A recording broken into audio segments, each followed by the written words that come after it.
Guys welcome to B banker. स्वागत है आपका आज की क्लास में। आज की वीडियो में मैं हूं प्रीति मैम और आज मैं लेकर के आ गई हूं आपके लिए एक और नई जबरदस्त वाली क्लास। क्या होने वाली है आज की class?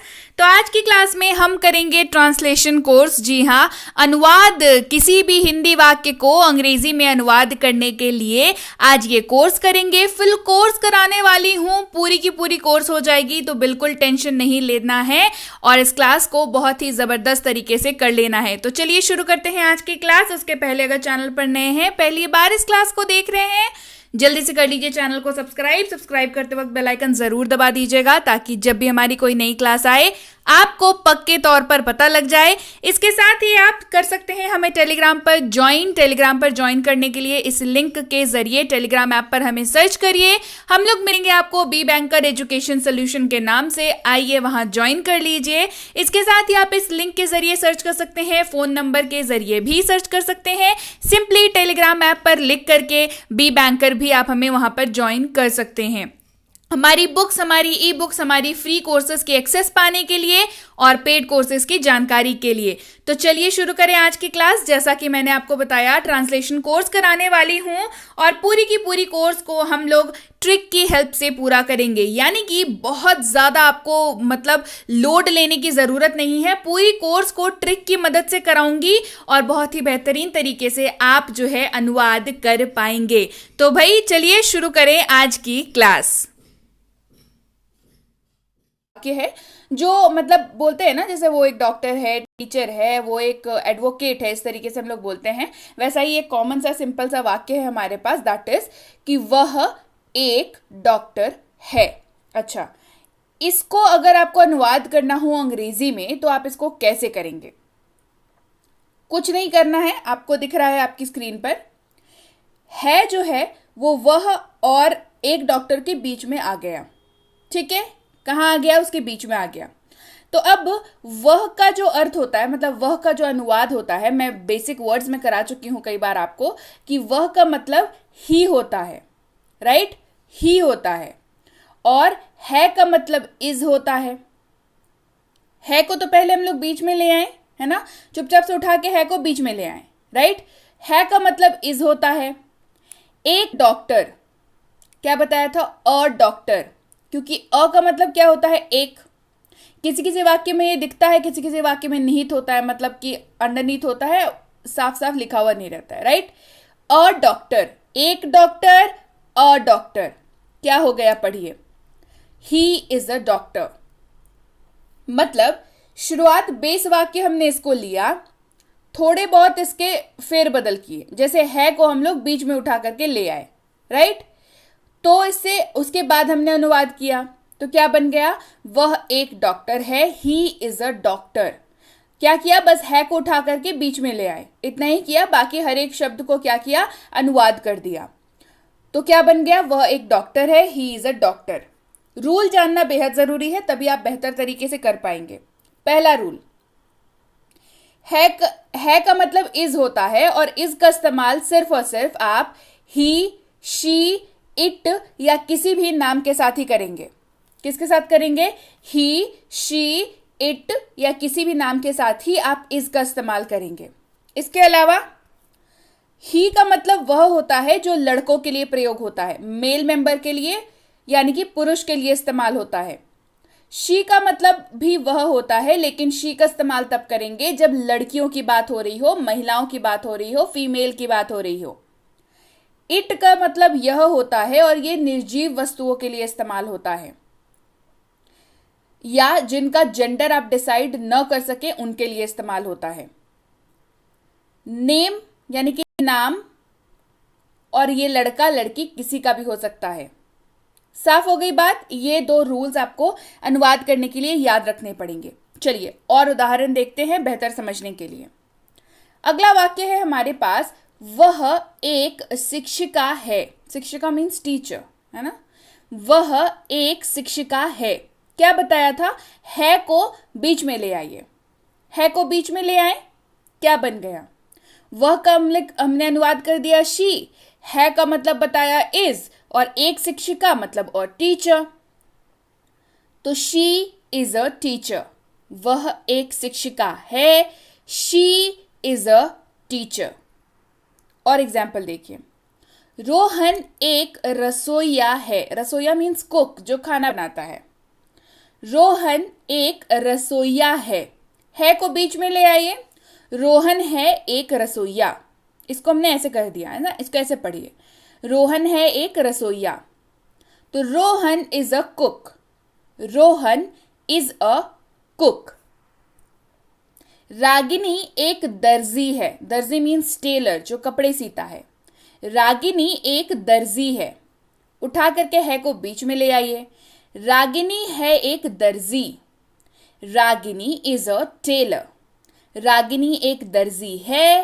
Ragini is a tailor. यह एक तोता है। यह एक तोता है को बीच ले आइए। यह है एक तोता। It is a parrot. It is a parrot. अगला रूल देखिए। अगला हम लोग इस्तेमाल करेंगे हैं, जिसका मतलब होता है आर। यानी कि बहुत सारे ऐसे वाक्य होते हैं ना जो जिसके बीच में आर आता है कई बार, है ना। तो उसका कैसे करेंगे, मतलब उस तरीके के एग्जाम्पल्स हम लोग पहले देखते हैं, उसके बाद हम लोग देखते हैं अनुवाद कैसे करेंगे। तो आर का इस्तेमाल पहले समझ लीजिए कि वी और दे के साथ ही होगा। एकदम एकदम साफ कर लीजिए कि वी और दे के साथ, ट्रांसलेशन वाले कोर्स में वी और दे के साथ आर का इस्तेमाल होगा। वी का मतलब होता है हम लोग, हम सब।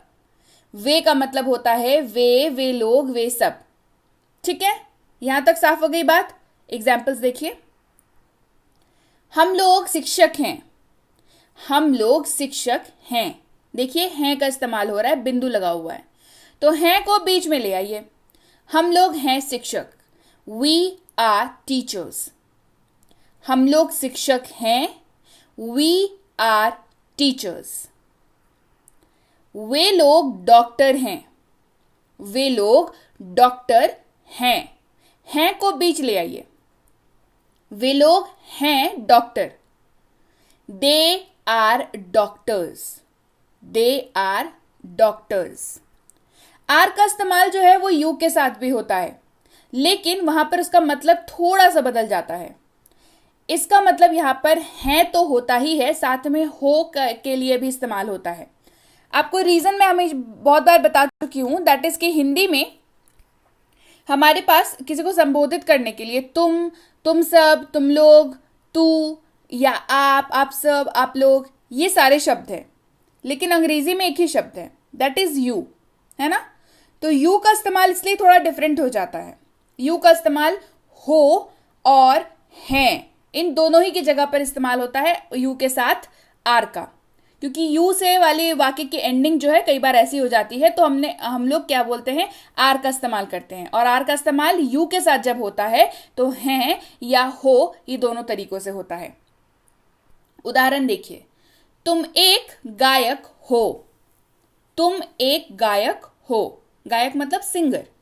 हो को बीच में ले आइए। तुम हो एक गायक। तुम एक गायक हो। तुम हो एक गायक। अनुवाद कर दीजिए। तुम का मतलब क्या बताया, यू। हो का मतलब क्या बताया, आर। और एक गायक, अ सिंगर। तुम एक गायक हो। You are a singer. You are a singer. तुम लोग गायक हो, है ना। तुम लोग गायक हो। यहां पर एक से ज्यादा लोगों की बात हो रही है, इस बात का ध्यान दीजिएगा। तुम लोग किसको बोलते हैं, एक आदमी को तो नहीं बोलते हैं, एक इंसान को नहीं बोलते हैं। हम लोग बहुत सारे लोगों की बात कर रहे होते, तब कहते हैं तुम लोग तो ऐसे हो, मतलब एक से ज्यादा लोगों की बात हो रही है। तो तुम लोग गायक हो को बीच ले आइए। तुम लोग हो गायक। तुम लोग हो गायक। ठीक है, गायक का क्या बताया, सिंगर। लेकिन यहां पर क्योंकि ज्यादा लोगों की बात हो रही है ना, लोग लगा हुआ है, तो हो जाएगा you are singers. You are singers, S लग जाएगा, ज्यादा लोगों की बात हो रही है। आप एक डॉक्टर हैं।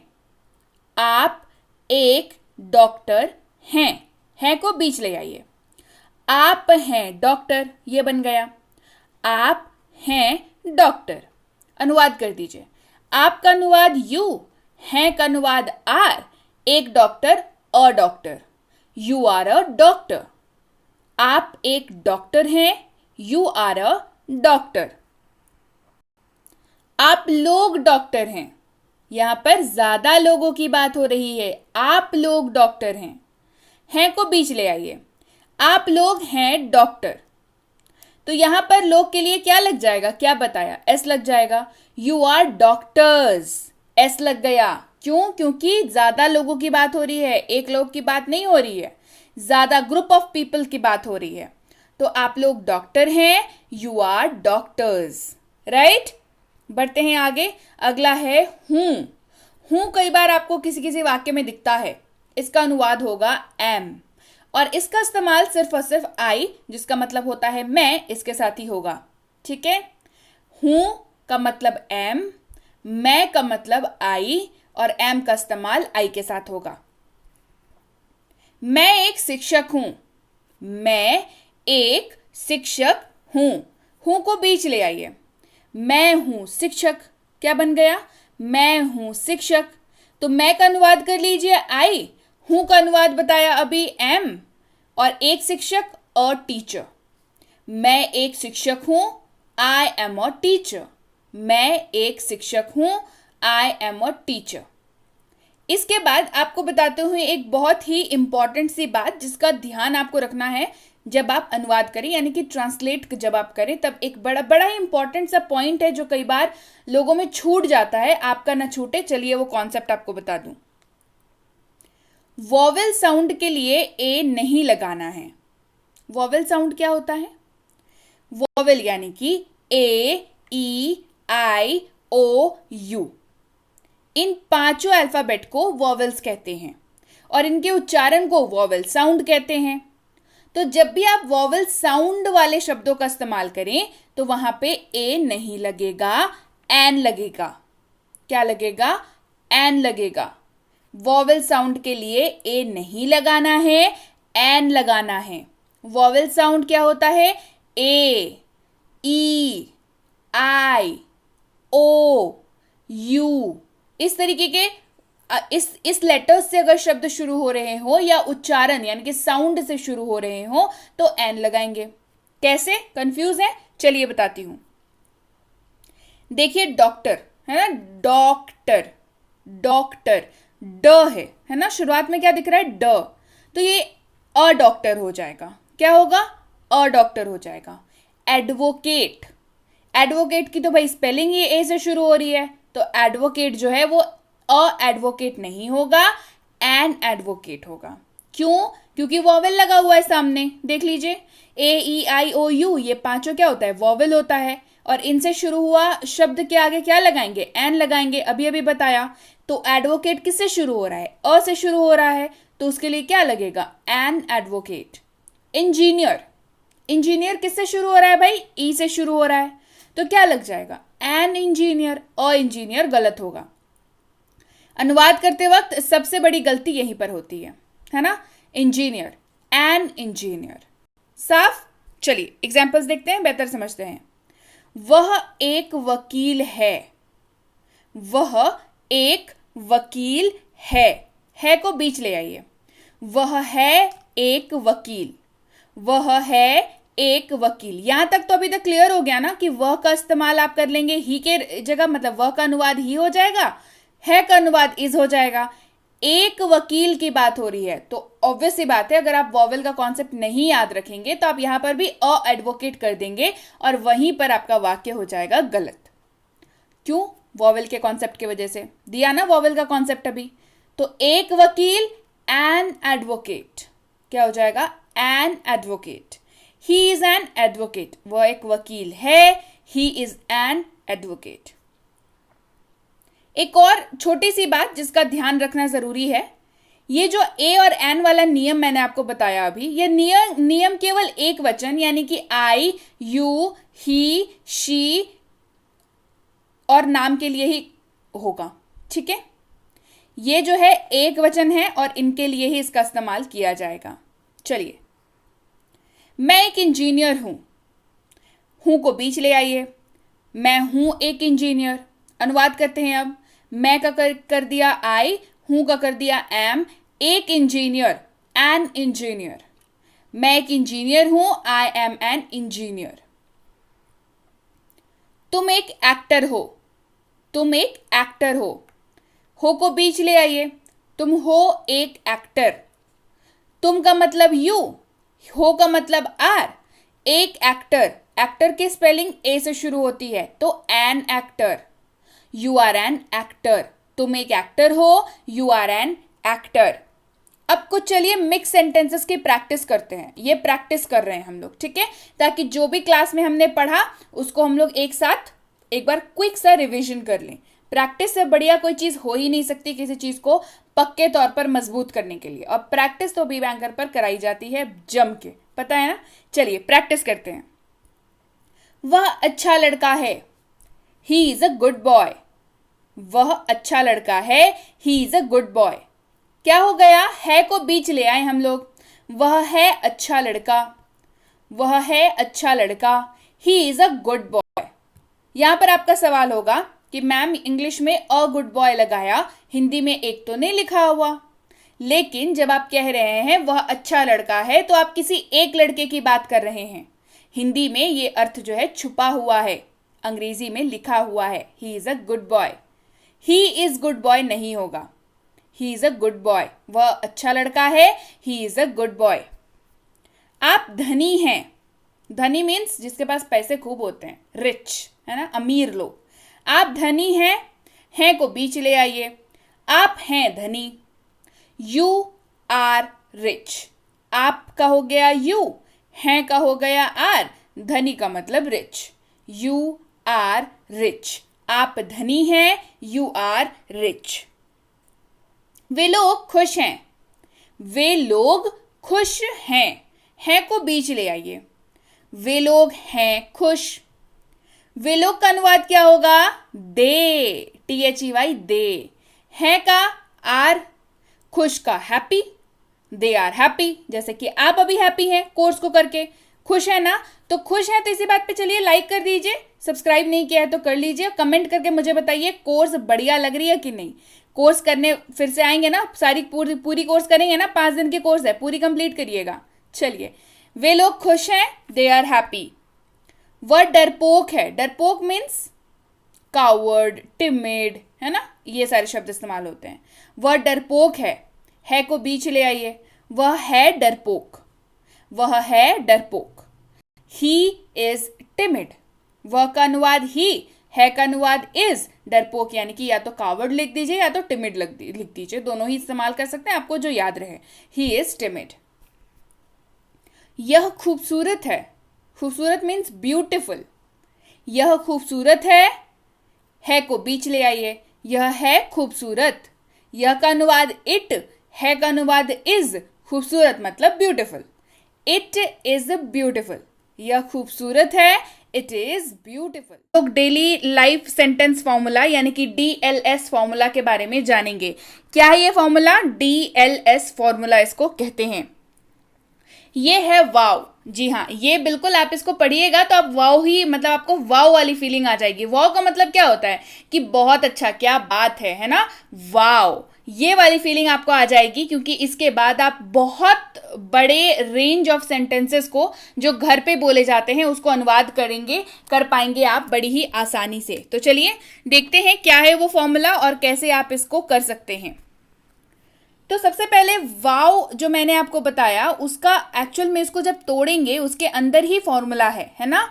तो V प्लस OW, है ना, वर्ब प्लस OW, यानी कि V जो है यहाँ पर वर्ब को डिनोट कर रहा है और OW जो है यहाँ पे अदर वर्ड्स को डिनोट कर रहा है। यहाँ तक बात साफ हो गई कि V क्या कर रहा है भाई, V जो है यहाँ पर क्रिया यानी कि वर्ब को डिनोट कर रहा है और OW अदर वर्ड्स यानी कि अन्य शब्द को यहाँ पर, ये अन्य शब्द के लिए बेसिकली हम लोग OW का इस्तेमाल कर रहे हैं। तो चलिए एक छोटा सा क्विक सा हम लोग जान लेते हैं कि आखिर में V जो वर्ब के हम लोग बात कर रहे हैं वो आखिर है क्या। तो वर्ब का जो सही डेफिनेशन है वो है all action words are verbs. जी हाँ, all action words are verbs. ये इसका मतलब सीधे सीधे फॉर्मूला है, मतलब सीधे सीधे इसकी डेफिनेशन है। पर आप इसको शॉर्ट में याद रखिए इस तरीके से कि जो किया वही क्रिया, जो आप करते हैं उसी को क्रिया कहते हैं, जो किया वही क्रिया।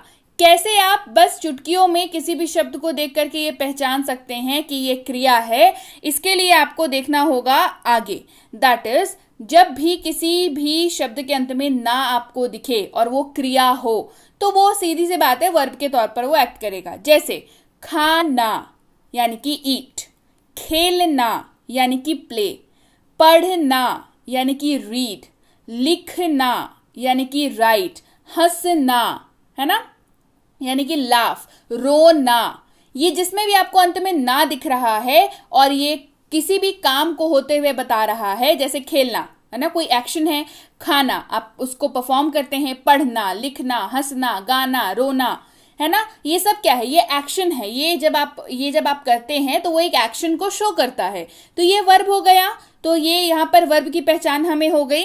तो अब इस फॉर्मूला को वापस से देख लीजिए, यानी कि वर्ब प्लस OW, वर्ब यानी कि क्रिया, अदर वर्ड्स यानी कि अन्य शब्द। ठीक है, चलिए अब देखते हैं कि इस फॉर्मूला को हम लोग एक्चुअल में वाक्यों में इंप्लीमेंट कैसे करेंगे, यानी कि कैसे हम लोग इस फॉर्मूला के जरिए वाक्यों को करेंगे अनुवाद। सबसे पहला वाक्य है मेरी मदद करो। ध्यान से देखिएगा, सबसे पहला वाक्य है हमारे पास मेरी मदद करो। तो इस पूरे वाक्य में मदद करो जो अंडरलाइन किया हुआ है वो क्या है, मदद करना यानी कि हेल्प। मदद की अंग्रेजी क्या होती है, हेल्प। तो मदद क्या, मदद आपको दिखती थोड़ी है, वो एक एक्शन है जो आप परफॉर्म करते हैं, है ना, वो एक एक्शन है जो आप परफॉर्म करते हैं, आप किसी की मदद करते हैं, तो मदद करना। तो हेल्प क्या है, हेल्प जो है वो वर्ब है। क्या है, हेल्प जो है वो वर्ब है। यहां तक बात साफ हो गई, वाक्य में वर्ब हमें मिल गया। अब अनुवाद कैसे करेंगे, तो मदद, मेरी मदद करो, इसको बस आप क्या करिए, अंडरलाइन वाले पोर्शन को रिवर्स कर दीजिए, मतलब वाक्य को है आप रिवर्स कर दीजिए, है ना। वो आप मदद करो यानी कि हेल्प को आप आगे ले आइए और मेरी को आप पीछे लेके चले जाइए। तो क्या हो गया, क्या बन गया वाक्य, मदद करो मेरी, मदद करो मेरी। अब फॉर्मूला इंप्लीमेंट करेंगे, वर्ब प्लस OW। वर्ब यहां पर क्या है, मदद करना यानी कि हेल्प, मदद करना यानी कि हेल्प। मेरी यानी कि मी, मेरी यानी कि मी, तो क्या बन गया, हेल्प मी, मेरी मदद करो, हेल्प मी। क्या किया, बस क्विक सा जो मदद करो है उसको आगे ले आया, मेरी को पीछे ले गए, फिक्स कर दिया, और उसके बाद अनुवाद कर दिया फॉर्मूला यूज करके, हेल्प मी, मेरी मदद करो, बन गया मदद करो मेरी, बन गया हेल्प मी। बढ़ते हैं आगे, अगला है पूरी तल दो। अगला वाक्य है पूरी तल दो। अब तलना, तलना ये क्या है, ये भी एक वर्ब है और इसकी अंग्रेजी होती है फ्राई। क्या अंग्रेजी होती है, तलना है ना, तेल में हम लोग छानते हैं ना, तलते हैं, तो उसके अंग्रेजी होती है फ्राई। तो तल दो को आगे ले आइए, पूरी को पीछे ले जाइए, वर्ब है ना, वर्ब को आगे ले आइए, राइट, तो आगे ले आइए, और अदर वर्ड्स है पूरी, उसको पीछे ले जाइए। क्या बन गया, तल दो पूरी, पूरी तल दो, बन गया तल दो पूरी। अब अनुवाद कर लीजिए, तल दो यानी कि फ्राई, तलना फ्राई, पूरी द पूरी, है ना, पूरी तल दो, फ्राई द पूरी। रोटी सेक दो। अगला वाक्य है रोटी सेक दो। सेकना, सेकना एक वर्ब है, ये एक एक्शन है, मतलब रोटी सेकते हैं हम लोग, है ना, उस एक्शन को परफॉर्म करते हैं, तो सेकना एक एक्शन है और उसकी अंग्रेजी होती है बेक, BAKE बेक। ठीक है, तो क्या करिए, वर्ब को आगे ले आइए, सेक दो, और फिर बाकी वर्ड्स पीछे चले गए, रोटी, तो रोटी सेक दो रोटी। अब अनुवाद कर लीजिए, bake the chapati, bake the chapati. बढ़ते हैं आगे, अगला है सब्जी ले आओ, सब्जी ले आओ। अब यहां पर ले आना, ये क्या है, ये एक्शन है, आप लेकर के आते हैं मार्केट से सब्जी, तो ले आना यानी कि ब्रिंग, लाना, ब्रिंग इसकी अंग्रेजी होती है। तो सब्जी ले आओ, इसको आप पलट दीजिए, ले आओ सब्जी, ले आओ सब्जी। अब अनुवाद कर लीजिए, ब्रिंग, ले आओ ब्रिंग सब्जी यानी कि दी वेजिटेबल्स, ब्रिंग दी वेजिटेबल्स, सब्जी ले आओ, ब्रिंग दी वेजिटेबल्स। बर्तन धो लो, अगला वाक्य है हमारे पास, बर्तन धो लो। तो क्या हो जाएगा, धोना यानी कि वॉश, ये एक एक्शन है, धोते हैं, कपड़ों को धोते हैं, बर्तन धोते हैं, आप एक एक्शन परफॉर्म करते हैं।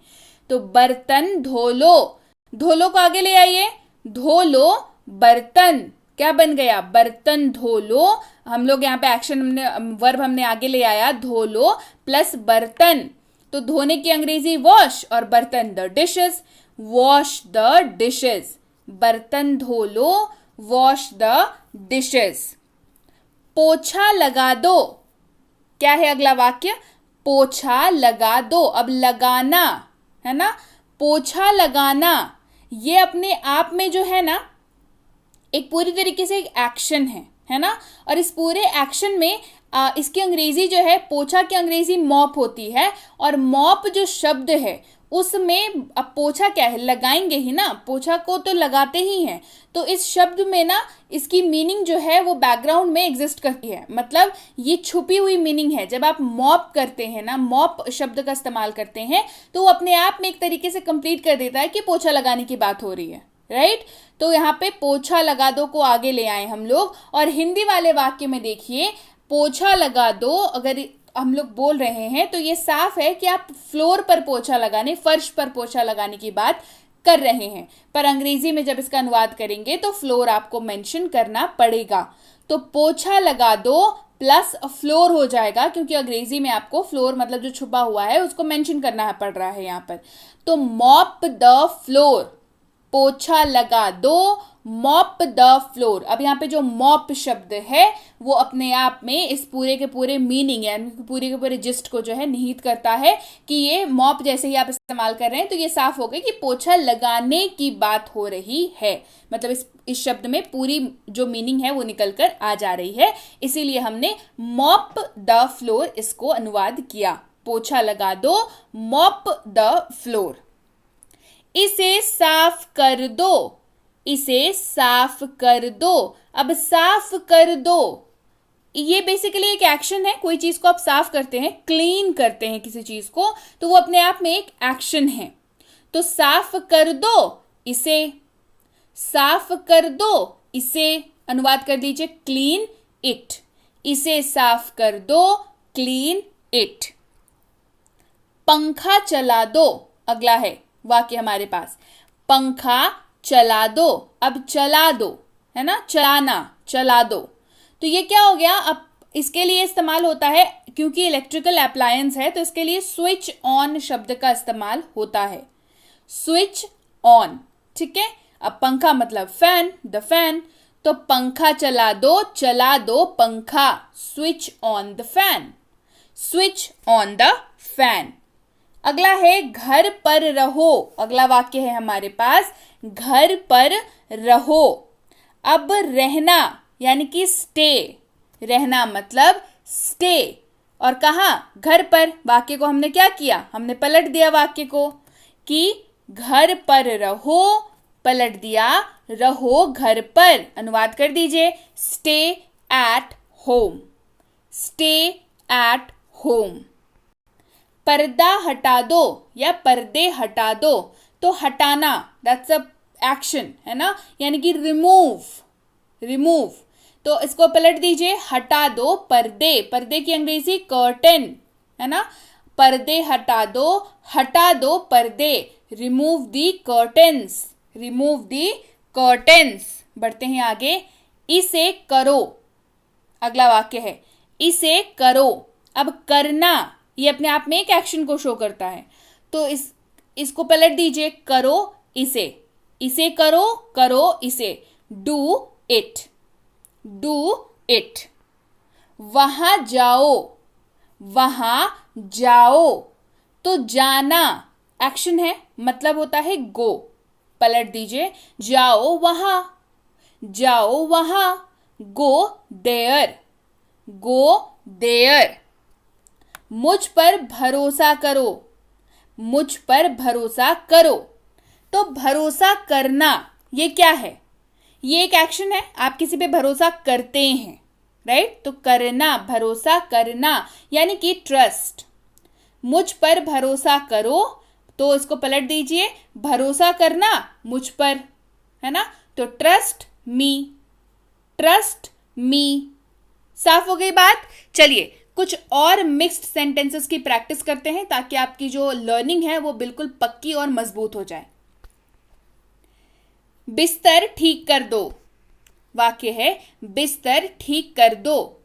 Arrange the bed, arrange the bed. आटा गूंथ दो, आटा गूंथ दो। Need the floor, need the floor. खाना लेकर आओ, खाना लेकर आओ। Bring the foods, bring the foods. Bathroom साफ कर दो, clean up the washroom, bathroom साफ कर दो, क्लीन अप द वॉशरूम। एक गिलास पानी देना, एक गिलास पानी देना। Give a glass of water, या आप कह सकते हैं give me a glass of water, क्योंकि यहां पर हिंदी वाले वाक्य में जो बंदा मांग रहा है वो अपने लिए ही मांग रहा होगा, है ना? एक गिलास पानी देना, या इन जनरल भी आप इसको give a glass of water या give me a glass of water, दोनों में से कोई भी इस्तेमाल कर सकते हैं, आपकी इच्छा के ऊपर है, डिपेंडिंग ऑन सिचुएशन की सिचुएशन क्या है। झाड़ू लगा दो, स्वीप द फ्लोर, झाड़ू लगा दो, स्वीप द फ्लोर। स्वीप जो शब्द है उसका अर्थ ही होता है झाड़ू लगाना, स्वीप। और ऑब्वियसली बात है, आप फर्श पे झाड़ू लगाने की बात कर रहे हैं तो द फ्लोर जो है ऐड हो जाएगा। झाड़ू लगा दो, स्वीप द फ्लोर। बल्ब जला दो, switch on the bulb, bulb जला दो, switch on the bulb. Dust फेंक दो, डस्ट मतलब जो कचरा होता है घर में, डस्ट फेंक दो। Throw out the dust. अब फेंकेंगे तो बाहर ही फेंकेंगे ना, घर के अंदर तो डस्ट फेंकेंगे नहीं, तो इसीलिए अंग्रेजी जब अनुवाद होगा तो थ्रो आउट का यहां पे इस्तेमाल हो जाएगा। नहीं तो अगर आप सिर्फ थ्रो द डस्ट बोलते हैं ना तो वो फिर कहीं पे भी फेंकने वाली बात हो जाती है कि थ्रो द डस्ट, तो हाँ भाई उठाया वहीं पे फेंक दिया। थ्रो आउट इसका सही अनुवाद होगा। डस्ट फेंक दो, तो हिंदी वाले वाक्य में क्या है, ये मतलब ये अंडरस्टूड है कि बाहर फेंकने की बात हो रही है, लेकिन अंग्रेजी वाले वाक्य में आपको उसको मेंशन करना पड़ेगा, थ्रो आउट द डस्ट। पर्दे हटा दो, टेक ऑफ द कर्टन, पर्दे हटा दो, take off the curtain, remove the curtain. आपकी इच्छा, आप दोनों को इस्तेमाल कर सकते हैं। पंखा चला दो, स्विच ऑन द फैन, पंखा चला दो, स्विच ऑन द फैन। पंखा बंद कर दो, switch off the fan, switch off the fan. घर आओ, घर आओ, आना, कम, है ना? घर आओ, कम टू होम, घर आओ, कम टू होम। घर जाओ, जाना, गो, घर जाओ, गो टू होम, घर जाओ, गो टू होम। टॉवेल देना, टॉवेल देना, give me the towel, give me the towel. भागो यहां से, लीव फ्रॉम हियर, भागो यहां से, निकल जाओ यहां से, चले जाओ यहां से, इन सारे का अनुवाद एक ही होगा, लीव फ्रॉम हियर। और ज्यादा गुस्से में बोलना है तो गेट आउट फ्रॉम हियर भी बोल सकते हैं, है ना? चलिए, इसे टेबल पर रख दो, put it on the table, इसे टेबल पर रख दो, put it on the table. बर्तन साफ कर दो, क्लीन द डिशेज, बर्तन साफ कर दो, क्लीन द डिशेज। बाजार से सब्जी ला दो, get vegetables from the market, बाजार से सब्जी ला दो, get vegetables from the market. अपना ध्यान रखना, टेक केयर, हम लोग करेंगे। तो सबसे पहले देयर, THERE, देयर, इसको पढ़ते हैं। इसका अर्थ होता है वहां, इसका अर्थ होता है वहां। क्या अर्थ होता है भाई? वहां। तो देयर का दो तरीके से इस्तेमाल होता है। सबसे पहला जो इसका अर्थ होता है वो होता है वहां, के रूप में इस्तेमाल होता है। उसके अलावा अगर वाक्य ऐसा हो जिसमें सब्जेक्ट ना हो, बहुत इंपॉर्टेंट कॉन्सेप्ट है, मतलब ये इतना इंपॉर्टेंट कॉन्सेप्ट है कि छूट जाता है ना तो फिर समझ नहीं आता कि कुछ सेट ऑफ वाक्य ऐसे होते हैं जिसमें सब्जेक्ट नहीं होता है और फिर स्टूडेंट को ये समझ नहीं आता कि इसका अनुवाद तो भाई कैसे होगा, है ना। तो इस इंपॉर्टेंट कॉन्सेप्ट को जरूर ध्यान से सुनिए। देयर का इस्तेमाल एक तो वहां के रूप में होता है, मैंने आपको बता दिया। दूसरा, ऐसा वाक्य जिसमें सब्जेक्ट ना हो, वहां पर भी THERE देयर का इस्तेमाल आराम से किया जाता है। घबराइए नहीं, दोनों के बारे में बताऊंगी, दोनों का इस्तेमाल बताऊंगी, पूरा का पूरा कॉन्सेप्ट क्लियर कराऊंगी। तो सबसे पहले देयर का मतलब वहां का यूजेज हम लोग देख लेते हैं। लुक देयर, वहां देखो। आप किसी को बोल रहे हो कि अरे वहां देखो, यानी कि लुक देयर, जगह की बात हो रही है, किसी प्लेस को डिनोट करके आप कर रहे हैं, कह रहे हैं कि वहां देखो, लुक देयर, वहां देखो। क्या यह वहां है? Is it there? क्या यह वहां है? Is it there? वहां कौन था? Who was there? वहां कौन था? Who was there? अपनी गाड़ी वहां पार्क करो। Park your car there. अपनी गाड़ी वहां पार्क करो, पार्क योर कार देयर। समझ में आ रही है आपको बात कि कैसे एक शब्द इतने सारे वाक्यों को अनुवाद करने में, अलग अलग तरह के वाक्यों को अनुवाद करने में इस्तेमाल हो जा रहा है। मेरा मोबाइल वहां डेस्क पर है। My mobile is there on the desk. मेरा मोबाइल वहां डेस्क पर है। My mobile is there on the desk. वहां आपको फ्री आइसक्रीम मिलेगी। There you will get free ice cream. वहां आपको फ्री आइसक्रीम मिलेगी। There you will get free ice cream. तो देखा आपने कैसे देयर का मतलब वहां कैसे वाक्यों में इस्तेमाल होता है। अब बढ़ते हैं आगे। अब देखते हैं देयर का इस्तेमाल उन वाक्यों में जिन वाक्यों में सब्जेक्ट ना हो, लेकिन भाई इस्तेमाल तो करना है, अनुवाद तो करना है। कैसे करेंगे, चलिए देखते हैं। अब हम लोग देख रहे हैं देयर का इस्तेमाल कहां पर, उन वाक्यों के साथ जहां वाक्य में सब्जेक्ट ना हो। जैसे कुल 24 टीम है। कुल 24 टीम है। अब इस वाक्य में जो है आपको सब्जेक्ट सीधे सीधे दिख तो रहा नहीं है ना। इसका अनुवाद जो है क्या करेंगे आप, टोटल 24 टीम, जो कि बिल्कुल गलत होगा, बिल्कुल गलत। टोटल 24 टीम, अगर इसका मतलब कुल 24 टीम है तो टोटल 24 टीम, तो ये गलत हो जाएगा। नॉर्मली जो लर्निंग है वो लोग इसी तरीके से अनुवाद इसका कर देंगे, लेकिन ये गलत है। आप कैसे इस्तेमाल करेंगे, there are total 24 teams. There are total 24 teams.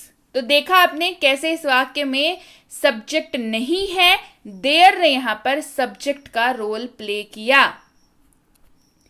कोई उम्मीद नहीं है। कोई उम्मीद नहीं है अगला वाक्य है जिसमें भी आपको सब्जेक्ट सीधे सीधे नहीं दिख रहा, राइट। अच्छा, कैसे अनुवाद करेंगे इसका, नो होप।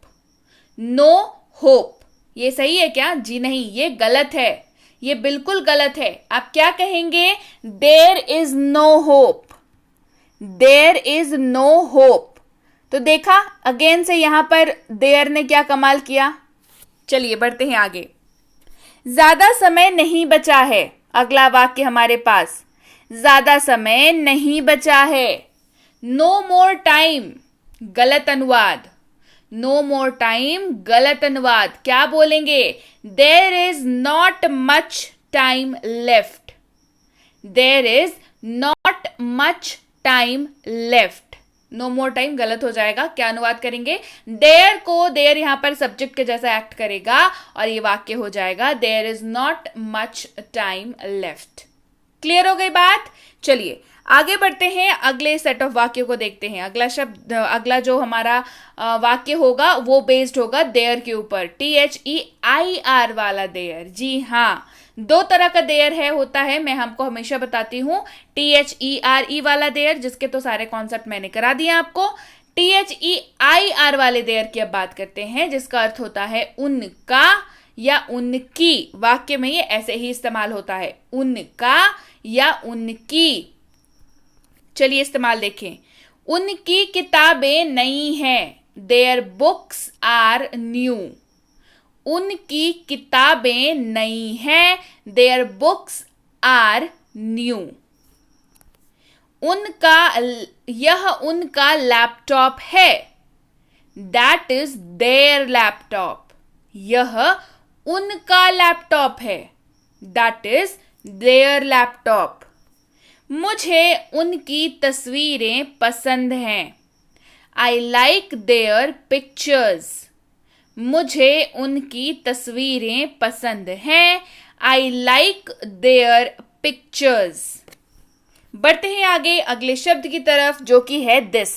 THIS पढ़ते हैं इसको, दिस, और इसका अर्थ होता है यह है, यह या ये, इन दोनों तरीकों से इस्तेमाल होता है, ठीक है, यह या ये। और याद रखिएगा सिंगुलर के लिए इस्तेमाल होता है, लिख दिया है, याद रहेगा। दिस का अर्थ होता है यह या फिर ये, इन दोनों तरीकों से इस्तेमाल हो जाता है, और सिंगुलर के लिए इस्तेमाल होता है। यह मेरी किताब है, दिस इज माई बुक। यह मेरी किताब है, दिस इज माई बुक। किताब की बात हो रही है, एक किताब की बात हो रही है, राइट? तो ये मेरी किताब है, दिस इज माई बुक। क्या ये आपका घर है? Is this your house? क्या ये आपका घर है? Is this your house? तो किस घर के बारे में बात हो रही है? आप एक घर को दिखा करके पॉइंट आउट कर रहे हैं कि क्या ये आपका घर है? Is this your house? मुझे यह पसंद नहीं है, आई डोंट लाइक दिस। मुझे यह पसंद नहीं है, आई डोंट लाइक दिस। अगला है दीज। अगला शब्द है दीज, जिसका अर्थ होता है ये सब। क्या अर्थ होता है? ये सब। और याद रखिए प्लूरल के लिए इस्तेमाल होता है, ठीक है। चलिए एग्जाम्पल्स देखते हैं। ये सब मेरी किताबें हैं, दीज आर माई बुक्स। ये सब मेरी किताबें हैं, these are my books. Books का इस्तेमाल हो रहा है, एक से ज्यादा किताबों की बात हो रही है, प्लूरल की बात हो रही है। These are my books. ये सब चीजें मेरी हैं या मेरी नहीं हैं। मेरी अगर कहते, अच्छा ये सब चीजें मेरी नहीं हैं, दीज थिंग्स आरंट माइन। अगर होता ये सब चीजें मेरी हैं, these things are mine, simple है ना। आरंट यहां पर मतलब नॉट जो है यहां पर हट जाता, ठीक। ये सब चीजें मेरी नहीं है, दीज थिंग्स आरंट माइन। बढ़ते हैं आगे, अगला शब्द है दैट, THAT, दैट, जिसका अर्थ होता है वो या वह। क्या होता है? वो या वह। एक और बात ध्यान देने वाली, सिंगुलर के लिए इस्तेमाल होता है दैट। किसके लिए इस्तेमाल होता है? सिंगुलर के लिए। वह मेरी है, दैट इज माइन। वह मेरी है, दैट इज माइन, मतलब मोबाइल है, ये किसका है? तो भाई वो मेरा मोबाइल है, वो मेरी कार है ना, दैट इज माइन। वो मेरी है, दैट इज माइन। क्या वो सच है? Is that true? क्या वो सच है? Is that true? वह मेरी किताब है, दैट इज माई बुक। वह मेरी किताब है, दैट इज माई बुक। बढ़ते हैं आगे अगले शब्द की ओर, जो कि है दोज, THOSE, दोज, जिसका अर्थ होता है वे सब या वो सब या उन। इन तीनों तरीकों से इस्तेमाल होता है, वे सब, वो सब या उन। और प्लूरल के लिए इस्तेमाल होता है, ये बात भी ध्यान रखनी है ना। प्लूरल के लिए इस्तेमाल होता है। इस्तेमाल देखिए, वो सब मेरी किताबें हैं, दोज आर माई बुक्स। वो सब मेरी किताबें हैं, दोज आर माई बुक्स। वह उन कपड़ों में क्यूट लगती है, she looks cute in those clothes. वह उन कपड़ों में क्यूट लगती है, she looks cute in those clothes. वे सब किताबें तुम्हारी हैं, वो सब किताबें तुम्हारी हैं, दोज बुक्स आर योर्स। वो सब किताबें तुम्हारी है, दोज बुक्स आर योर्स जो है वो आप इसका इस्तेमाल आप सवाल पूछने के लिए करते हैं, ठीक है। सवाल पूछने के लिए आप डू शब्द का इस्तेमाल कर सकते हैं, जहां पर डू जो है वो काम कैसे करेगा, वो काम करेगा क्या हूं या क्या है इस रूप में। यानी कि वाक्य की शुरुआत में आपको क्या दिखेगा, बीच में वाक्य जो भी है उसका मैटर दिखेगा, आखिर में आपको हूं दिखेगा या तो है दिखेगा। एग्जाम्पल्स बताऊंगी, स्ट्रक्चर बताऊंगी, बहुत बेहतर से समझ आएगा। आप सबसे पहले तो इसके मतलब पे ध्यान दीजिए, उसके साथ ही रूल समझ लीजिए कि आप जो है डू का इस्तेमाल किसके किसके साथ कर सकते हैं। तो डू का इस्तेमाल आप आई, वी, यू और दे के साथ कर सकते हैं। आई, यू, वी और दे के साथ आप डू का इस्तेमाल आराम से कर सकते हैं, सो उसके लिए कोई परेशानी नहीं है। चलिए अब तो हम लोग स्ट्रक्चर जानेंगे, ठीक है। तो डू के साथ जब भी आपको पूछना हो सवाल तो स्ट्रक्चर हो जाएगा do plus subject plus verb one यानी कि वर्ब का पहला रूप और अदर वर्ड्स, ठीक है, साफ है। Do plus subject plus V1 plus other words. Example देखिए बेहतर समझने के लिए, क्या मैं जाता हूं। तो सबसे पहली चीज जो आपने नोटिस करनी है वो ये है कि आपको इस वाक्य की शुरुआत में क्या दिख गया, वाक्य के अंत में हूं दिख गया। क्या बताया था, डू का इस्तेमाल जब भी आप सवाल पूछने के लिए करें तो उसका अर्थ क्या हो जाता है, क्या ब्लैंक हूं, क्या ब्लैंक है। ब्लैंक मतलब रिक्त स्थान है ना, जहां बीच में आप कुछ फिल करते हैं।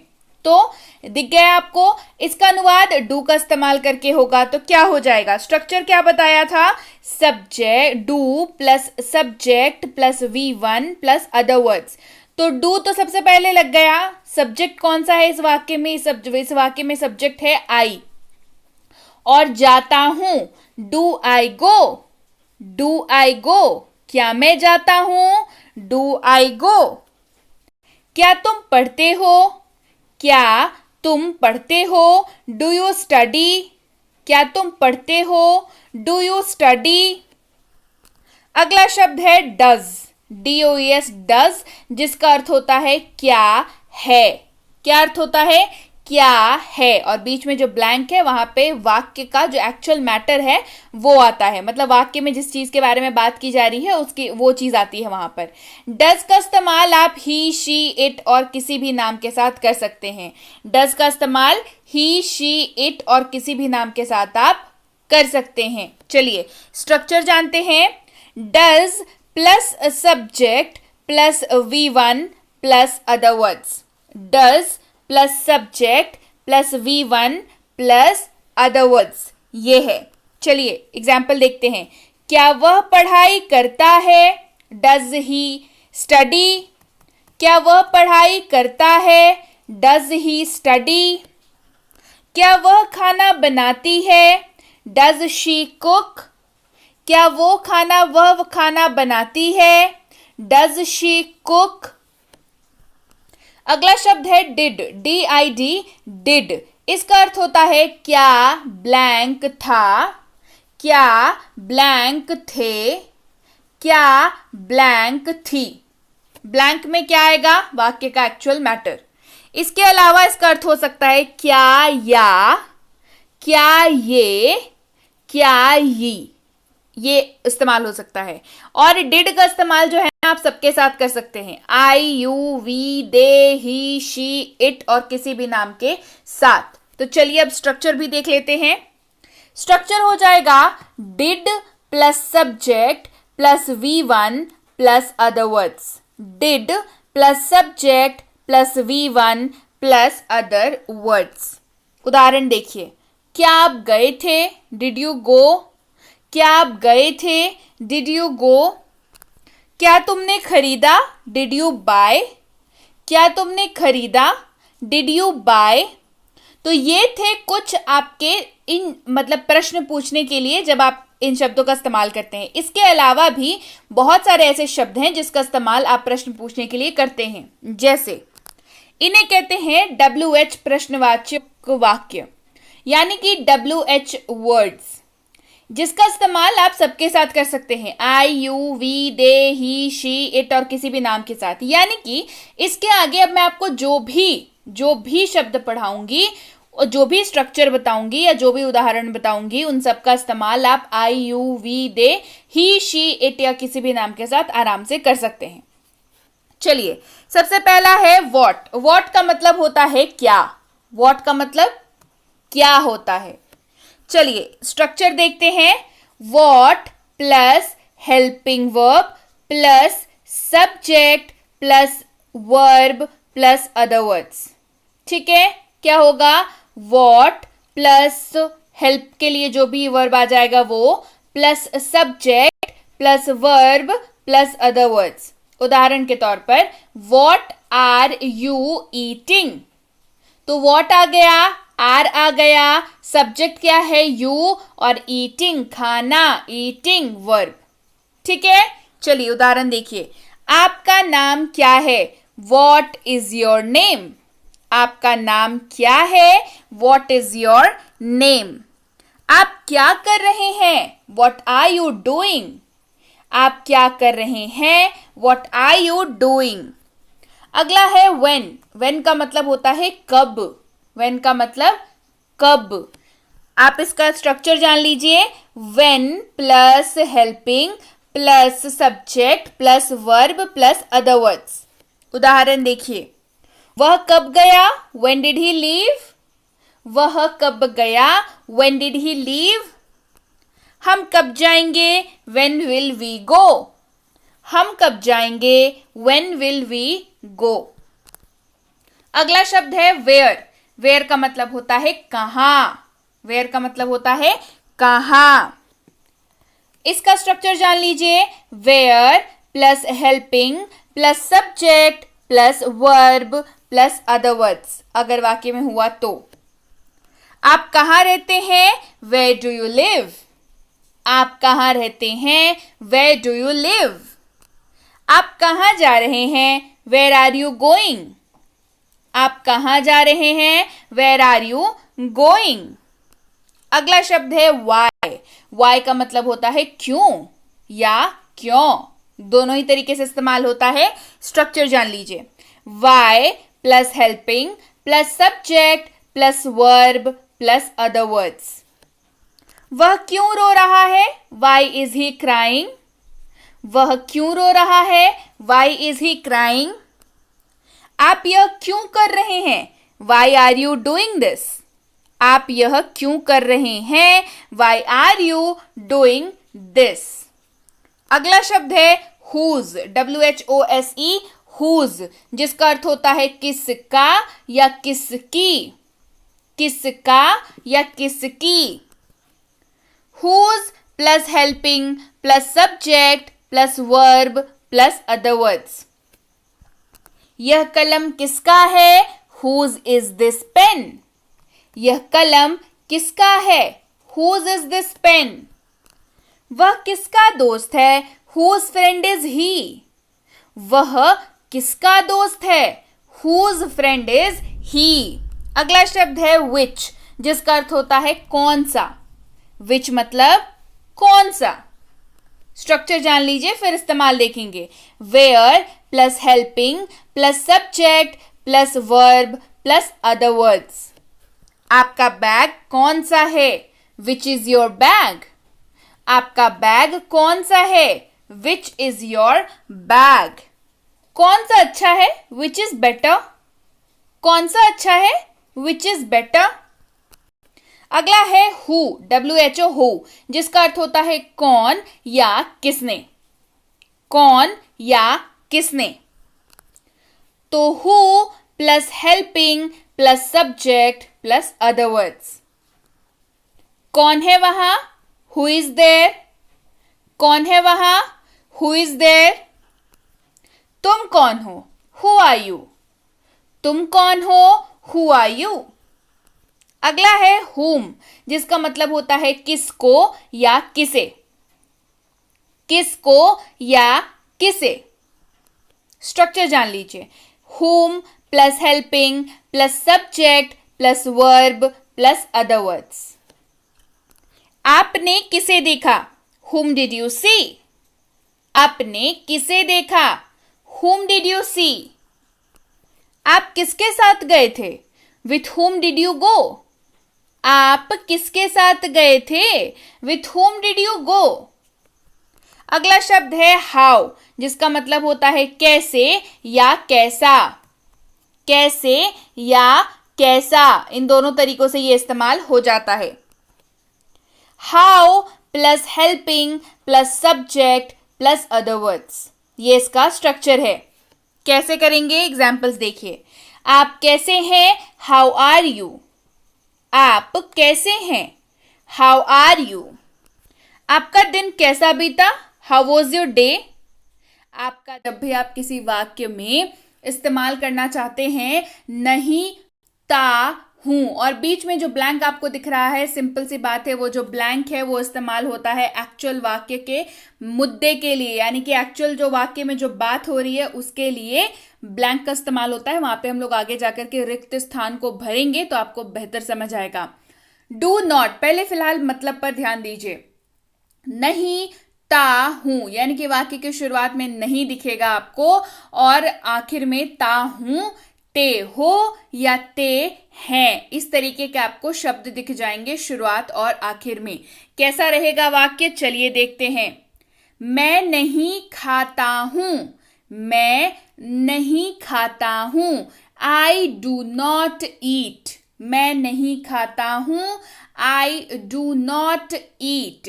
तो चलिए अब इसका स्ट्रक्चर जानते हैं। वाक्य में, हिंदी वाले वाक्य में साफ साफ आपको नहीं ता हूं अब तक दिख चुका होगा, जो अलग कलर में भी किया हुआ है। राइट, दिख गया। तो हमने अनुवाद करते वक्त किसका इस्तेमाल किया? डू नॉट का इस्तेमाल किया। स्ट्रक्चर जान लेते हैं। स्ट्रक्चर आपके नजरों के सामने है, that is a subject plus do not का इस्तेमाल होगा, V1 लग जाएगा और अदर वर्ड्स अगर वाक्य में हुआ तो उसका अनुवाद हो जाएगा, यानी कि subject do not plus V1 plus OW। अब एक और जरूरी और अहम बात, दैट इज रूल जान लेते हैं डू नॉट को इस्तेमाल करने के लिए। डू नॉट का इस्तेमाल आप आई, यू, वी और दे के साथ करेंगे। किसके साथ करेंगे? आई, यू, वी और दे के साथ करेंगे। चलिए सारे इस्तेमाल देखते हैं तो आपको बेहतर समझ आएगा। आई का एग्जाम्पल हमने देख लिया, आगे बढ़ते हैं। आप नहीं पढ़ते हैं। आप नहीं पढ़ते हैं। You do not study. आप नहीं पढ़ते हैं। You do not study. हम लोग नहीं जाते हैं। We do not go. हम लोग नहीं जाते हैं। We do not go. बढ़ते हैं आगे। वे लोग पढ़ाई नहीं करते हैं। They do not study. वे लोग पढ़ाई नहीं करते हैं। They do not study. बढ़ते हैं आगे और अगले शब्द की ओर, that is does not. Does not यानी कि डज है, उसके साथ नॉट लगा हुआ है, तो इसी के साथ ये नकारात्मक वाक्यों में इस्तेमाल होता है। इसका अर्थ जो है वो है नहीं ता है, नहीं ती है। थ्रू आउट द क्लास जहां पे भी ब्लैंक दिखेगा वहां पे ये समझ लीजिएगा कि उसमें एक्चुअल में जो वाक्य का मैटर है वो आएगा। राइट, और शुरुआत में नहीं लगा हुआ है और लास्ट में ता है, तो वाक्य में आपको ये कॉमनली देखने को मिलेगा, जिसका इस्तेमाल हम लोग करेंगे, इसका हेल्प लेंगे अनुवाद करते वक्त। चलिए उदाहरण देखते हैं। वह नहीं खाता है। वह नहीं खाता है, तो नहीं ता है आपको वाक्य में दिख गया। चलिए अनुवाद करते हैं। He does not eat. He does not eat. Structure जान लीजिए। Subject plus does not plus V1 plus other words. Subject plus does not plus V1 plus other words. Again बहुत जरूरी बात, रूल। रूल जो है ये है कि डज नॉट का इस्तेमाल आप ही, शी, इट या किसी भी नाम के साथ कर सकते हैं, चाहे लड़की का नाम हो, लड़के का नाम हो। ही, शी, इट या किसी भी नाम के साथ ही आप डज नॉट का इस्तेमाल करेंगे। उदाहरण के तौर पर, वह पढ़ाई नहीं करती है। वह पढ़ाई नहीं करती है। She does not study. She does not study. Rahul नहीं खेलता है। Rahul does not play. Rahul नहीं खेलता है। Rahul does not play.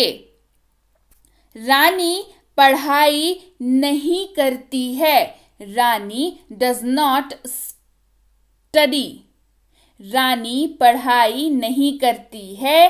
Rani does not study. यह काम नहीं करता है। It does not work. यह काम नहीं करता है।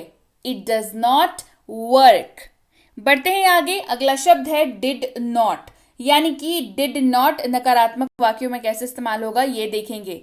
अगेन से आपको दिख रहा होगा इसका अर्थ, नहीं ब्लैंक ता था, नहीं ते थे, नहीं ती थी। या तो ये दिखेगा वाक्य में, हिंदी वाले वाक्य में, या तो दिखेगा नहीं या, नहीं ये, नहीं ये दिखेगा आपको, राइट। चलिए एग्जाम्पल देखते हैं बेहतर समझने के लिए। मैं नहीं खाता था। I did not eat. मैं नहीं खाता था। I did not eat. Structure जान लीजिए, subject plus did not plus V1 यानी कि वर्ब का पहला रूप और अदर वर्ड्स, ये स्ट्रक्चर है जो कि याद रखना बेहद जरूरी है। फिर एक और जरूरी बात, that is rule. Did not का इस्तेमाल आप सबके साथ कर सकते हैं। I, you, we, they, he, she, it या किसी भी नाम के साथ डिड नॉट का इस्तेमाल आप आराम से कर सकते हैं। चलिए उदाहरण देखते हैं। आप पढ़ाई नहीं करते थे। You did not study. आप पढ़ाई नहीं करते थे। You did not study. हम लोग नहीं जाते थे। We did not go. हम लोग नहीं जाते थे। We did not go. वे लोग नहीं जाते थे। They did not go. ठीक है, वे लोग नहीं जाते थे हो जाएगा दे डिड नॉट गो। वह नहीं खेलता था। He did not play. वह नहीं खेलता था। He did not play. वह नहीं पढ़ती थी। She did not study. वह नहीं पढ़ती थी। She did not study. बढ़ते हैं आगे। अगला शब्द है हमारे पास विल नॉट, यानी कि विल के साथ लगा हुआ है नॉट, और ये ऑब्वियसली बात है नॉट लगा हुआ है कहां पे इस्तेमाल होगा, नकारात्मक वाक्यों को अनुवाद करने के लिए इस्तेमाल होगा। अर्थ दिखेगा नहीं ऊंगा, नहीं इंगे, नहीं ओगे, इस तरीके का आपको हिंदी वाक्य में दिखेगा, तब इसका इस्तेमाल करेंगे। मैं नहीं खाऊंगा, दिख रहा है आपको वाक्य में, मैं नहीं खाऊंगा। I will not eat. मैं नहीं खाऊंगा। I will not eat. Structure जान लीजिए, subject plus will not plus V1 plus other words. Rule बड़ा ही सिंपल सा है, सबके साथ इस्तेमाल होगा। I, you, we, they, he, she, it या किसी भी नाम के साथ इस्तेमाल हो जाएगा। उदाहरण देखिए, तुम नहीं जाओगे। You will not go. तुम नहीं जाओगे। You will not go. हम पढ़ाई नहीं करेंगे। We will not study. हम पढ़ाई नहीं करेंगे। We will not study. वे नहीं खेलेंगे। They will not play. वे नहीं खेलेंगे। They will not play. वह नहीं आएंगे। He will not come. वह नहीं आएगा, यहां पे भी आप कर सकते हैं तो भी इसका अनुवाद सेम रहेगा, आएंगे है तो भी अनुवाद सेम रहेगा, ही विल नॉट कम। वह खाना नहीं बनाएंगी या वह खाना नहीं बनाएगी, शी विल नॉट कुक, दोनों का अनुवाद will be same, right, she will not cook. अगला है एम नॉट, यानी कि एम के साथ लगा हुआ है नॉट, और सीधी सी बात है अनुवाद करने के लिए इस्तेमाल होगा नेगेटिव वाक्यों का। नहीं रहा हूं, नहीं रही हूं, ये दिखेगा आपको, और इस्तेमाल सिंपली आई के साथ होगा, राइट, क्योंकि एम लगा हुआ है, आई के साथ इस्तेमाल होगा। मैं नहीं खा रहा हूं, नहीं रहा हूं, दिख गया आपको वाक्य में, मैं नहीं खा रहा हूं, आई एम नॉट ईटिंग, मैं नहीं खा रहा हूं, I am not eating. Structure जान लीजिए, सब्जेक्ट प्लस एम नॉट और V4 वर्ब का चौथा रूप इस्तेमाल होगा, प्लस अदर वर्ड्स।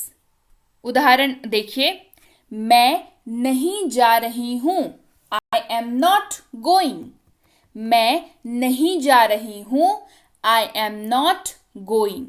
बढ़ते हैं आगे, अगला है इज नॉट, इज और नॉट साथ में है, अर्थ बन जा रहा है नहीं रहा है, नहीं रही है। इस्तेमाल होगा ही, शी, इट या किसी भी नाम के साथ। किसके साथ इस्तेमाल होगा? ही, शी, इट या किसी भी नाम के साथ। इस्तेमाल देखें, चलिए। वह नहीं जा रहा है, ही इज नॉट गोइंग। वह नहीं जा रहा है, he is not going. Structure जान लीजिए, subject plus is not plus V4 plus other words. इस्तेमाल ही, शी, इट और किसी भी नाम के साथ, राइट। वह पढ़ाई नहीं कर रही है, शी इज नॉट स्टडिंग। वह पढ़ाई नहीं कर रही है, शी इज नॉट स्टडिंग। यह नहीं उड़ रहा है, इट इज नॉट फ्लाइंग। यह नहीं उड़ रहा है, इट इज नॉट फ्लाइंग। बढ़ते हैं आगे, अगला है आर नॉट, आर के साथ नॉट लगा हुआ है, अर्थ बन जा रहा है नहीं रहे हैं, नहीं रहे हो, नहीं रही हो। इस्तेमाल जान लीजिए, rule very important, you, we और दे के साथ इस्तेमाल होगा। किसके साथ होगा? यू, वी और दे के साथ इस्तेमाल होगा आर नॉट का। आप नहीं जा रहे हैं, यू आर नॉट गोइंग। आप नहीं जा रहे हैं, यू आर नॉट गोइंग। चलिए स्ट्रक्चर जान लेते हैं, subject plus are not plus V4 plus other words. हम नहीं आ रहे हैं, वी आर नॉट कमिंग। हम नहीं आ रहे हैं, वी आर नॉट कमिंग। वे पढ़ाई नहीं कर रहे हैं, दे आर नॉट स्टडिंग। वे पढ़ाई नहीं कर रहे हैं, दे आर नॉट स्टडिंग। बढ़ते हैं आगे, अगला शब्द है वॉज नॉट, जिसका अर्थ हो जाता है नहीं रहा था, नहीं रही थी।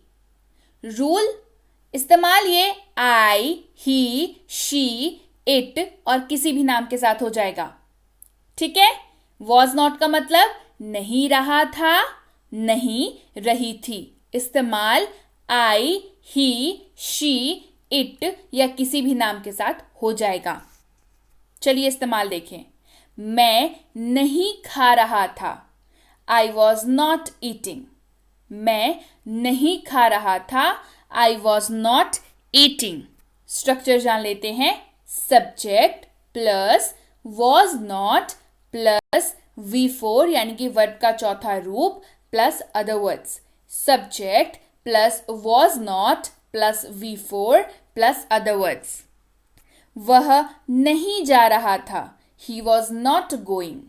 वह नहीं जा रहा था, ही वॉज नॉट गोइंग। वह नहीं आ रही थी, शी वॉज नॉट कमिंग। वह नहीं आ रही थी, शी वॉज नॉट कमिंग। रानी पढ़ाई नहीं कर रही थी, रानी पढ़ाई नहीं कर रही थी, रानी वॉज नॉट स्टडिंग। रानी पढ़ाई नहीं कर रही थी, रानी वॉज नॉट स्टडिंग। अगला शब्द है वर नॉट। वर के साथ नॉट लगा हुआ है, अर्थ बन जा रहा है नहीं रहे थे, और इस्तेमाल हो रहा है यू वी और दे के साथ। वर नॉट का इस्तेमाल कैसे हो रहा है? अर्थ हो जा रहा है नहीं रहे थे, इस्तेमाल होगा यू वी और दे के साथ।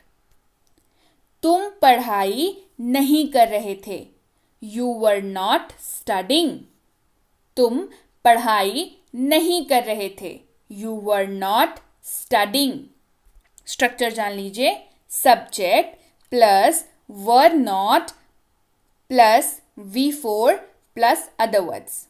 Subject plus were not plus V4 plus other words. उदाहरण देखिए, हम नहीं जा रहे थे, वी वर नॉट गोइंग। हम नहीं जा रहे थे, वी वर नॉट गोइंग। वे नहीं आ रहे थे, दे वर नॉट कमिंग। वे नहीं आ रहे थे, दे वर नॉट कमिंग। अगला शब्द है will not B. Will not B लंबा शब्द है, देख के घबराना नहीं है, बहुत आसान मतलब है, इस्तेमाल उससे भी आसान है। अर्थ क्या होगा इसका? नहीं रहा हूंगा, नहीं रहे होंगे, नहीं रही होगी। इस्तेमाल बहुत आसान है, सबके साथ कर सकते हैं। I, you, we, they, he, she, it या किसी भी नाम के साथ। ठीक है, चलिए इस्तेमाल देखते हैं। मैं नहीं खा रहा हूंगा, मैं नहीं खा रहा हूंगा। I will not be eating. मैं नहीं खा रहा हूंगा, I will not be eating. Structure जान लीजिए, subject plus will not be plus V4 plus other words. Structure क्या हुआ? Subject plus will not be plus V4 यानी कि वर्ब का चौथा रूप और अदर वर्ड्स। राइट, चलिए एग्जाम्पल्स देखते हैं। वे नहीं जा रहे होंगे, वे नहीं जा रहे होंगे। They will not be going. वे नहीं जा रहे होंगे, they will not be going. Clear? देखा कितना आसान है इस्तेमाल इसका।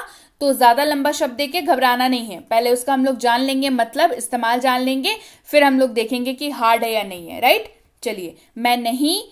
वे नहीं जा रहे होंगे, they will not be going. एक और एग्जाम्पल क्या दिया? मैं नहीं खा रहा हूंगा, I will not be eating. Clear? तो चलिए, ये थी आज की क्लास। उम्मीद है आपको आज की क्लास और थ्रू आउट ये पूरा कोर्स जो है बढ़िया से समझ आया होगा और आपको बहुत बहुत जो है मदद मिली होगी। मतलब हमेशा मुझे टेलीग्राम पर, व्हाट्सएप पर, कमेंट सेक्शन में, मेल्स में कि मैम ट्रांसलेशन कोर्स करा दीजिए, ट्रांसलेशन कोर्स करा दीजिए। तो भाई ये 5 डेज की कोर्स आपको कैसी लगी ये मुझे कमेंट करके बताना बिल्कुल मत भूलिएगा, ताकि और ज़्यादा डेप्थ और बिल्कुल ही बेसिक, मतलब जीरो से भी जीरो वाले जो कोर्स होते हैं ना, बिल्कुल एकदम बेसिक से शुरू करने वाले कोर्स अगर आपको चाहिए ट्रांसलेशन के ऊपर बेस्ड, तो मुझे कमेंट करके ज़रूर बताइए। उसके लिए भी आपको फ्री कोर्स मैं ज़रूर कराऊंगी। तो ये वाली कोर्स बढ़िया लगी? आपने कितने लोगों को इस कोर्स को शेयर किया? आपको ये पूरी कोर्स कैसी लगी? आपने कितने सारे प्रैक्टिस किए? ये सारी बातें मुझे कमेंट करके ज़रूर बताएं। क्लास कैसी लगी, बढ़िया लगी, ये भी कमेंट करके ज़रूर बताएं। साथ ही क्लास को कर दीजिए लाइक, क्लास को कर दीजिए शेयर, चैनल नहीं किया है सब्सक्राइब तो जल्दी से कर लीजिए। इसके साथ ही टेलीग्राम पर आ जाइए भाई, जल्दी से जुड़ जाइए ताकि हमारी फ्री कोर्सेज की एक्सेस आप पा सके वहां पर। जैसे कि ये ट्रांसलेशन वाली कोर्स है, अगर आपसे कोई भी क्लास मिस हो गई हो ट्रांसलेशन वाली तो डू नॉट वरी, टेलीग्राम पर आइए, जुड़ जाइए और वहां पर मांग लीजिए। कि ट्रांसलेशन की कोर्स चाहिए तो आपको ट्रांसलेशन कोर्स की पूरी प्लेलिस्ट की लिंक भेज दी जाएगी। वैसे ही बेसिक प्लस स्पोकन इंग्लिश की कोर्स 15 डेज की जो कोर्स है हमारी, विच इज़ वेरी पॉपुलर, बहुत लोग इससे जो है बहुत लोगों को बेनिफिट हुआ है, बहुत लोगों की अंग्रेजी बहुत बेटर हो गई है। जिनको कुछ भी नहीं आता था उन्होंने दे हैव स्टार्टेड स्पीकिंग, वो लोग बोलने लगे हैं, मतलब बिल्कुल बेसिक कॉन्वर्सेशन उनका मजबूत हो गया है। और रेगुलर क्लासेस तो हमारी करते ही हैं। तो इस कोर्स को अगर आपने अभी तक नहीं किया है तो इसके लिए भी टेलीग्राम पर आ जाइए। मिनी स्पोकन इंग्लिश कोर्स और इसकी ई बुक के लिए भी टेलीग्राम पर जल्दी से आ जाइए। इन तीनों किताबों के लिए भी आपको टेलीग्राम पर ही पता करना पड़ेगा। साथ ही अगर आप हमारी किसी भी पेड कोर्स को ज्वाइन करना चाहते हैं, चाहे वो प्रीमियम स्पोकन इंग्लिश का कोर्स हो, या हो आपका बेसिक इंग्लिश ग्रामर का कोर्स, या हो छोटे बच्चों के लिए बेसिक ग्रामर का कोर्स, चाहे हो स्कूल जाने वाले बच्चों के लिए बेसिक इंग्लिश ग्रामर और राइटिंग सेक्शन का कोर्स, या हो कॉम्पिटिटिव एग्जाम की तैयारी करने वाले बच्चों के लिए उनकी पूरी सिलेबस, यानी कि अगर आप ऐसे किसी भी कॉम्पिटिटिव एग्जाम की तैयारी करते हैं जिसमें अंग्रेजी पूछी जाती है, तो ये कोर्स आप ही के लिए है। आपकी पूरी सिलेबस कवर कराई जाती है, लेटेस्ट पैटर्न के क्वेश्चंस कराए जाते हैं एंड व्हाट नॉट, ये सारी चीजें कराई जाती हैं। तो इन सब की जानकारी जो है आपको टेलीग्राम पर ही मिल जाएगी। टेलीग्राम पर जब भी आप मैसेज करें उसके बाद कुछ देर की प्रतीक्षा करें, लगभग 12 से 48 घंटों की, ताकि आपको हमारे प्रतिनिधि आप तक रिवर्ट कर पाएं। और हाँ, कोर्स का नाम जरूर साफ साफ लिख करके भेजें, ताकि हमें यह समझ आए कि आप किस कोर्स के बारे में जानना चाहते हैं या आपको कौन सी फ्री वाली कोर्स अपनी फोन पर चाहिए। तो ही आपको हम लोग हेल्प कर पाएंगे, यहां से हमारे प्रतिनिधि आप तक रिवर्ट कर पाएंगे, आपको रिप्लाई कर पाएंगे। क्लियर? तो चलिए, कोर्स को कर दिया है ना लाइक। चलिए, ये थी आज की क्लास। उम्मीद है आपको क्लास समझ आ गई होगी। So yes guys, that's it for today. Thank you so much for watching be with B banker, empowering lives through knowledge. Thank you so much for watching.